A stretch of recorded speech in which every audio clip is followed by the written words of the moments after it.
تعریف کرنے والے پھر سے یار کا ذکر سنا دے. اس نے اللہ کے خلیل پہلے آدھی بکریاں دی پھر باقی بکریاں دے دی.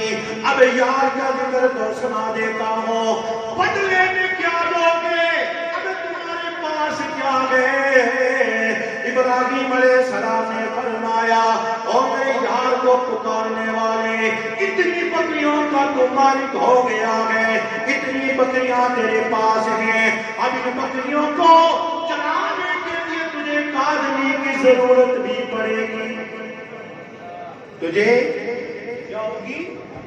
اتنی بکریاں ہیں، ان بکریوں کو چلانے کے لیے تجھے ایک آدمی کی ضرورت ہوگی.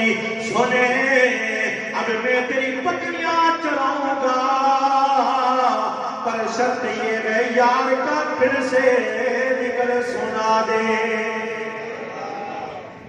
وہ فرشتے تھے کہ اللہ کے خلیل آپ کو مبارک ہو، آپ امتحان میں کامیاب ہو چکے ہیں اور ہم گواہی دیتے ہیں آپ واقعی اللہ کے خلیل ہیں، اللہ کے دوست ہیں.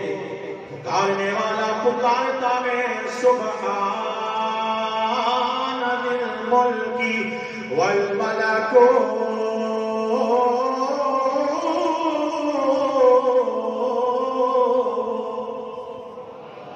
سبحان ذی العزت والعظمت والہیبت والقدرت والکبریاء